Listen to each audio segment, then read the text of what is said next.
इसलिए भक्त को चाहिए कि ब्रह्मचर्य पर विशेष ध्यान दे और रात्रि के सोने के समय ज्यादा सावधान रहे। उस समय वेदना काम की जरूर जागृत होती है, उस समय जरूर ध्यानस्थ रहे, कीर्तन परायण रहे, नाम जप करते हुए शयन करे और शेष भाग रात्रि का भजन में व्यतीत करे। ब्रह्मचर्य जिसका ठीक है वही, चाहे गृहस्थ हो चाहे विरक्त, वही परमार्थ पर विजयी हुआ है आज तक। सद्भाषण, सद्विचार, सद्भावना, न्याय निष्ठा, आडंबर पाखंड का त्याग, वही जाकर के धर्मात्मा महात्मा बनता है। ब्रह्मचर्य पूर्वक जीवन कई वर्ष व्यतीत करके नाम जप करते हुए फिर संतान, तो चाहे बालिका हो चाहे बालक, वो जगत मंगल करने वाला हो, पशुओं जैसे आचरण से नहीं। ब्रह्मचर्य जिसका ठीक है वही, चाहे गृहस्थ हो चाहे विरक्त, वही परमार्थ पर विजयी हुआ है आज तक। फिर 1000 वर्ष तक रहकर भगवान वासुकी, भगवान शेष, अनंत फणधारी, इनका जब जब वो सहवास करते तो हजारों वर्ष ब्रह्मचर्य रह के तो बलिष्ठ देवता, बलिष्ठ दैत्य सब उन्हीं से प्रकाशित हुए, कश्यप जी से। ब्रह्मचर्य पूर्वक जीवन कई वर्ष व्यतीत करके नाम जप करते हुए फिर संतान, तो चाहे बालिका हो चाहे बालक, वो जगत मंगल करने वाला है, पशुओं जैसे आचरण से नहीं। ब्रह्मचर्य परम जीवन, परम पुरुषार्थ ब्रह्ममय है। 10,000 वर्ष तक ब्रह्मचर्य रह करके कश्यप जी ने जब संतानोत्पत्ति का संकल्प किया तो विनता जी से भगवान गरुण जी का प्रादुर्भाव हुआ। भगवान अरुण जी का, जो सूर्य के सारथी और जो हरि के वाहन गरुण जी, अरुण जी को बचाने के लिए 1 घंटा व्यायाम की जरूरत है। दवा कोई वर्जिश से बेहतर नहीं, नुक्सा है कम कर, बालान से शक्ति बढ़े, फुर्ती लहे, चोट न अधिक पिराए, अन्न पचे चंगा रहे, कसरत सदा पाए। कम से कम 1500 दंड बैठक मारियो, फिर 2, 4, 6 घंटे पद्मासन सिद्धासन में नस नाड़ी एकदम शुद्ध, तब वो ब्रह्मचर्य लगना चाहिए कि ब्रह्मचारी जा। ब्रह्मचर्य में जीवन परम पुरुषार्थ में जीवन होता है। ब्रह्मचर्य ही ब्रह्म की प्राप्ति का मुख्य हेतु होता है, ये मुख्य हेतु होता है। मान लो जिसके त्यागने में इतना सुख, उसको रोकने में कितना सुख होगा, मान लो। कोई भ्रम है तो एक बार बॉडी देखो, जो इसने कभी मांस नहीं खाया, अंडा ने, क्योंकि संतों का आश्रित कोई ऐसा काम थोड़ी करेगा, तो जो हाँ और पूरा बल पूरा, और जैसे लोग कहते हैं ये नहीं बनेंगे, तो ये भी दिखा दिया करो कैसे ये हाँ। तो देखो इससे क्या है, इससे हमारी समाज को जो हम चिल्ला चिल्ला के कह रहे हैं कि आप मांस मत खाओ, मछली मत खाओ, तो कहते हैं हम बलहीन हो जाएंगे, तो इससे प्रमाण मिलेगा कि संयम और साधना से कैसा बल आता है। हम मांस खाने से आप मोटे हो सकते हो, चर्बी बढ़ सकती है, लेकिन अगर आप ब्रह्मचर्य से हो, अध्यात्म में चलते हो, पवित्र आचरण करते हो, तो आप अपने से डबल वजन वाले को पटक सकते हो। तो आज क्या है, ना हम निगमा अनुशासन में हैं, ना गुरु अनुशासन में हैं, तो मन हमारा मनमानी आचरण करता और भ्रष्ट होते चले जाते हैं। बहुत विचित्र संसार, बहुत। अभी तो क्या है, कुछ दिन बाद और देखना, आज ही आप सत्संग में सुन रहे थे कि अभी वो समय नहीं आया जो कलयुग का समय है, अभी अन्य युगों से अच्छा है। आगे जो इसका स्वरूप आएगा वो और विचित्र है। मनमानी आचरण, केवल मनमानी आचरण, हरि गुरु की कोई महत्ता नहीं, कोई। आप प्रयास कीजिए, सफलता उसके हाथ में। वो क्या बनाना चाहता है, आपको क्या करना चाहता है, मालिक जाने ना। दिन है तो रात आएगी, रात है तो निश्चित दिन आएगा। आज असफलता है तो निश्चित कल सफलता होगी।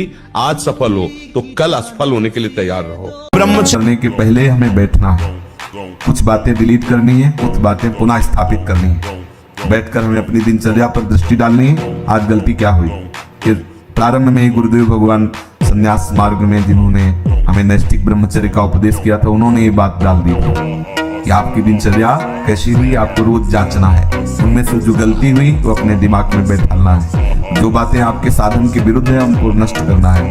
उनका नष्ट करना मतलब उनको स्वीकार ना करना होता है। जो गलती हुई आगे से ना हो, क्यों हुई ऐसा समझो। माता पिता भले कड़वा बोले, लेकिन जितना वो प्यार करते हैं ना हृदय से, दूसरा नहीं करेगा। मचा जितना दुख हो, जब माँ ऐसे हृदय से लगा लेती ना, तो एक असीम आनंद मिलता है। देखो माता पिता सबसे बड़े परमात्मा है हमारे, वो गुरु है। सबको मानना चाहिए। वयोवृद्ध माता पिता का व्यवहार नहीं देखना चाहिए, वो चाहे गाली दें, कड़ुआ व्यवहार करें, पर आपको है कि जब तक उनका शरीर रहे, उनकी दासता से युक्त रहोगे तो जीवन सुखी। हम वैसे भी कहते हैं हर परिस्थिति में जब तक जिसका जिससे काम निकलता है तब तक वो यार है, मित्र है, प्यार है, सब है। और जिस दिन काम लायक नहीं रहा तो न यार, न प्यार, न मित्र, न कोई संबंध नहीं। ये संसार बड़ा झूठा खेल वाला है। यहाँ स्वार्थ का सब प्रेम है, स्वार्थ हटा तो फिर कोई प्रेम नहीं करता। किसी भी स्थिति में भगवत विस्मरण ना हो, ये मुझे अभ्यास करना है। हम प्रसाद पाए तो एक एक कवल ध्यान पूर्वक पाए, जल्दी नहीं। पानी भी पिए तो एक एक घूंट जिसमें नाम मिला हुआ जा रहा है। हम वार्ता भी करें तो नाम का चिंतन करते हुए करें, एकदम फ्री वार्ता ना करें, जो आया उससे एकदम फ्लो में बोलते चले जा रहे हैं। हम बहुत सावधान होकर दृष्टि बचाएं, श्रवणेंद्रिय बचाएं, हमारा नाम स्मरण न छूटे। हम दौड़ भी लगावें, नाम, व्यायाम करें, प्राणायाम करें, गृहस्थी के कार्य करें, जो भी दिनचर्या हो, नाम न छूटे, ऐसा अभ्यास करें। हाँ, ये जरूर कि नाम जप करते हुए किसी दूसरे को हल्का मत समझो, किसी को नीच मत समझो, अपने को अभिमान में मत लाओ। अच्छा आदमी भी देखो, गंदा आदमी, बंद हो जाएगा भजन, क्योंकि सब में भगवान बैठे हुए हैं। नाटक मंच पर वही बहुत रोल कर रहे हैं। अब ये ना समझ पाओ तो इतना तो समझ लो कि सब में भगवान है, हमको सबसे नीचे बनकर रहना है। तो इसलिए हमारी प्रार्थना है कि ब्रह्म ज्ञान, भगवत प्रेम, ये बहुत ऊंचाई पे रखा हुआ है। ये ऐसे नहीं है कि आप ऐसे तोड़ो खा लो, बहुत ऊंचाई पे है। उसके लिए आपको चरित्र पवित्र रखना पड़ेगा, नाम जप करना होगा, दूसरों का उपकार करना हो। ये देह मिली है, दूसरों का माता पिता परिवार ये तो अपने है ही है। गली चलते अगर किसी पशु पक्षी की भी सेवा करनी पड़े तो हम उसके लिए भी राजी रहे, तब जाकर हमारा हृदय पवित्र होगा। फिर हमको भगवान गुरुदेव की कृपा, एक मतलब दिव्यता आने लगेगी। अपने लोग गंदे आचरणों में, गंदे दृश्यों में, गंदे चिंतन में, गंदे आहार में जीवन व्यतीत कर रहे हैं तो एक पशुता सी आती चली जा रही, राक्षसी बुद्धि आती चली जा रही। नौजवान जन है कैसे कैसे आचरणों में अपने को इंजेक्शन आदि नशे में करना, माताओं बहनों की तरफ कितना राक्षसी भाव रखना। देखो घटनाएं होती रहती ना, सुनते मतलब राक्षस है ना, राक्षस पूरा राक्षस है, मार ऐसे मारा, ऐसे मारा, ऐसे, और अपनी वासना की, तो राक्षस है कि नहीं। आज हमारे समाज में आचरण की महत्ता कम होती चली जा रही, नहीं होती चली जा रही। संयम, पवित्रता, आचरण, इनका बहुत बहुत ह्रास हो रहा है। आप शरीर पवित्र रख के देखो, 1 महीना झूठा मुंह मत रखना, शरीर पवित्र रखो और ब्रह्मचर्य रह के देखो, 1 महीने में आपको ऐसा लगेगा आप देवता हैं। तो भैया 11 वर्ष की अवस्था से घर से निकले थे भगवत कृपा से, और अभी आप जो अवस्था देख रहे हैं कुछ दिन की है। ये जो आप देख रहे हैं भीड़ और भड़ाके, सब माया का जो लीला विलास है भगवान का, कुछ दिन देख रहे हैं, पूरा जीवन हो गया जलते हुए। और इस जलन में जो आनंद मिला हम तुम्हें कैसे बताएं, उसी आनंद को आप श्रवण कर रहे हो। ऐसा ना समझे कि ये हम केवल बोल ही रहे हैं, इसको सहा नहीं गया पूरी जीवन। अगर हमारा जीवन प्रभु के लिए है तो प्रभु सिर्फ मेरे हैं ऐसा अनुभव होता है, सिर्फ मेरे प्रीतम, मेरे स्वामी। और कितना दुलार करते हम तुम्हें कैसे बतावें, वाणी की सामर्थ्य नहीं कि दुलार कैसे उनका दुलार होता है। एक रस स्थिति पाने के लिए आप नित्य अभ्यास भजन का जो कर रहे हैं उसमें अंतराय क्यों आ गया, निरंतरता क्यों नहीं रही, नाम कैसे छूट गया, रूप का ध्यान कैसे छूट गया, ये काम का स्मरण कैसे आ गया, ये क्रोध क्यों आया, ये द्वेष की प्रवृत्ति क्यों आई, निंदा क्यों सुनाई दी। ये अपने को देखना है, आप उपासक हैं। एक एक सेकंड का हिसाब होगा, ध्यान रखना। चाहे शास्त्र विरुद्ध आचरण करोगे तो या शास्त्र अनुकूल आचरण करोगे तो, ऐसा ना समझो कि कोई देख नहीं रहा। हमारा दयालु प्रीतम तुम्हारे हृदय में बैठे तुम्हारी जलन को देख रहा है। तुम उसके लिए जल रहे हो, तुम उसके लिए सब सह रहे हो, सबका उपहास सह रहे हो, सबकी निंदा सह रहे हो, और नाना प्रकार के सांसारिक आकर्षणों का वेग सह रहे हो। केवल मन निश्चल राखे धनी धनी जननी तेरी रे, नरसिंह मेहता जी। इंद्रियों को वश में करो, नेत्र सबसे खतरनाक, इनको बहुत सावधान रखो, बहुत बहुत ये चंचलता, नेत्रों की चंचलता। भगवत चर्चा हो रही तो हो सकता है शब्द ना सुन पाओ, लेकिन विषय चर्चा हो रही है तो आप 10-5 हाथ दूर होगे तो भी श्रवणेंद्री पकड़ लेगी क्या बातें हो रही। निंदा, स्तुति, विषय चर्चा।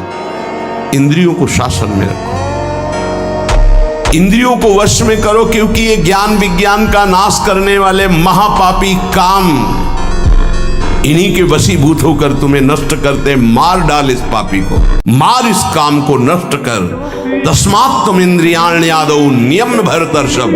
ये महाभारत सबको लड़नी पड़ेगी, महाभारत सबको लड़नी पड़ेगी। अगर आपको अपने स्वराज्य सिंहासन पर बैठना है, मुक्त होना है, तो ये युद्ध स्वीकार करना पड़ेगा, ये चुनौती स्वीकार करनी पड़ेगी। भगवान कह रहे इंद्रियों को वश में कर, ज्ञान विज्ञान का नाश करने वाले इस महापापी काम को अवश्य बलपूर्वक मार। ग्रंथ मत पढ़ो, कापी ऐसी पुस्तिका जो ब्रह्मचर्यहीनता वाली है। ऐसे कोई दृश्य मोबाइल से मत देखो जो ब्रह्मचर्यहीनता वाले हैं। ऐसे कोई दृश्य बाहर मत देखो, पशु पक्षी आदि मैथुन करते हुए, ऐसे कभी मत देखो। इसका बहुत बड़ा प्रभाव होता है। अगर इन 3 का संयम कर सको तो आपके ब्रह्मचर्य में बहुत लाभ मिलेगा।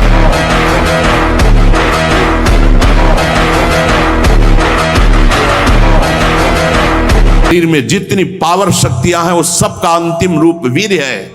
सबका अंतिम रूप, सप्तम धातु का अंतिम रूप बनता है जाकर वीर्य। और उस पावर का नाश करने वाला कभी स्वस्थ रह सकता है? कैसी बुद्धि है, कैसा उपदेश है।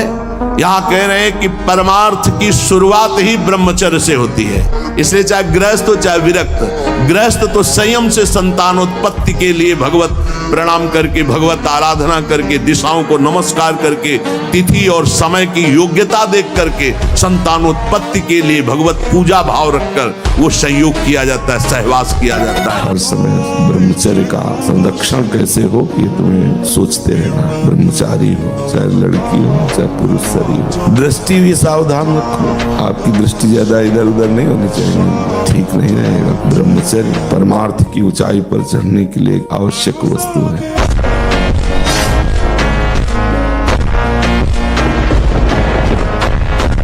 मैं नौजवानों से फिर कहना चाहता हूँ, हिम्मत मत हार, फिर उठे, अपने गांडीव की टंकार सुना और इस वासना के युद्ध में अपने ब्रह्मचर्य की हुंकार सुना और कह दे कि अब की बार युद्ध हुआ तो आर पार होगा और वासना पर सीधा प्रहार होगा और मेरा ब्रह्मचर्य पर पूर्ण अधिकार होगा।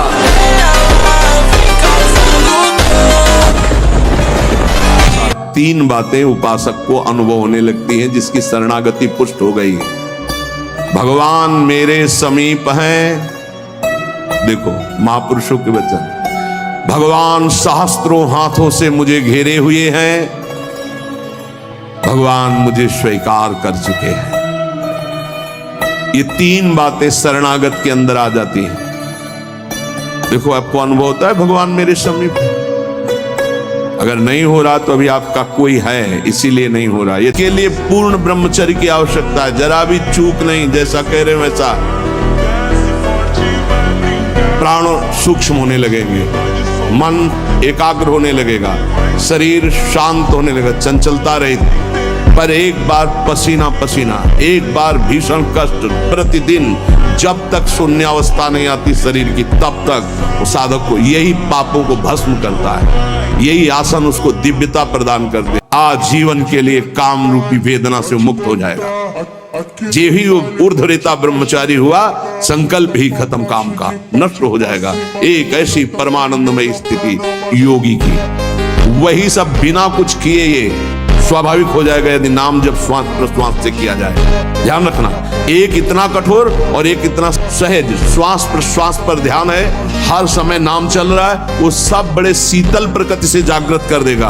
कुंडली जागृत हो जाएगी, सुषुम्ना मार्ग संचारी संचरण होने लगेगा। नाम जप में सब सामर्थ्य विराजमान है। इसीलिए बार बार हम आप सबको महापुरुषों के वचनों से बलवान बनाना चाहते हैं।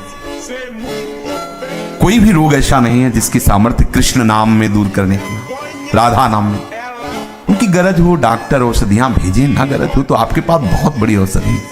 जब भवरोग की दवा है तो औरों की तो बात जाने दो, सब ठीक हो। जितने भी रोग हैं सब प्रभु श्री कृष्ण के द्वारा प्रकट किए हुए हैं, भगवान के द्वारा, और सब रोगों का समन करने के लिए इनका नाम है। ये धन्वंतरी जी ने शोध किया है, आयुर्वेदाचार्य भगवान धन्वंतरी ने शोध किया कि सब औषधियों में पावर वाली सबसे औषधि कौन है, तो उन्होंने निकाला अच्युत गोविंद माधव। ये जो नाम है प्रभु के, इनमें इतनी सामर्थ्य की औषधियों में नहीं। जीवन का नाश है। ब्रह्मचर्य अगर सही है, आपने किसी तरह इधर उधर तो ये प्रश्न ही नहीं रहेगा। जिधर दृष्टि डालोगे उधर जय होती चली जाएगी।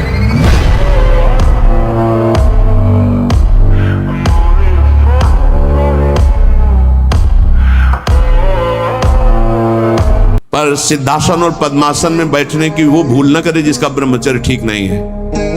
भूल न करे, नहीं शरीर पीड़ा और रोग से ग्रसित हो जाएगा।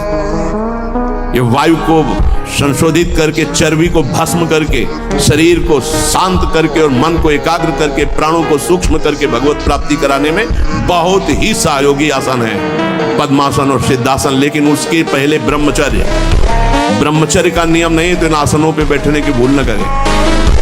निद्रा, तंद्रा, आलस्य, विक्षेप, संशय, ये जिसके जीवन में अधिकायत है उसका सर्वनाश निश्चित हो जाता है साधना का। नींद पर काबू पाओ, निद्रा के अधीन मत हो, ये बहुत बड़ी शत्रु है, ये भजन का नाश करने वाली है। इसको मत ये सोचो कि अभी तो नई अवस्था है, नहीं, इसी अवस्था में इसको काबू पालो। उपासक एमिन मन तेमिन भगवान, जैसी तुम्हारी मना स्थिति वैसी तुम्हें ये सृष्टि दिखाई देगी। अगर तुम्हारा मन भगवदाकार है तो सब भगवान दिखाई देंगे, तुम्हारा मन कामी है तो सब कामी दिखाई देंगे। एमिन मन तेमिन भगवान, जैसा तुम्हारा मन वैसे ही तुम्हें भगवान का अनुभव। जाकी रही भावना जैसी प्रभु मूर्ति देखी दिन तैसी, इसलिए अपनी भावना को सुधारो। भक्ति का फल है भाव शुद्ध हो जाना। अगर आप 5 वर्ष ब्रह्मचर्य रहे केवल इसलिए कि जो हमारी संतान हो वो बहुत देशभक्त, हरिभक्त, बलवान, विद्वान, ज्ञानवान हो, और आप नियम से दोनों भजन करो, और 5 वर्ष बाद गर्भाधान करके संतान उत्पत्ति के शास्त्र सिद्धांत, अगर वो महापुरुष न पैदा हो तो बताना। अगर उठने में तुम्हें तकलीफ ना होने लगे कहना। अगर बादाम ज्यादा खाओगे तो लीवर खराब हो जाएगा। कुछ दिन बाद देख लेना, ये जो लोग कहते हैं ना कि अरे बाबा लोग सब कहते हैं, देख लेना तुम्हारे पुरखा पानी पा जाएंगे। ब्रह्मचर्य एक वो महान आशीर्वाद है। आपसे कोई और साधन न बनता हो, यदि ब्रह्मचर्य है, एक अपार शीतलता, कोई भी रोग तुम्हें परास्त नहीं कर सकता। सच्ची, बुखार है, किडनी फेल है, दर्द है, एक नवीन उत्साह, एक नवीन बल तुम्हें कहीं झुकने नहीं देगा।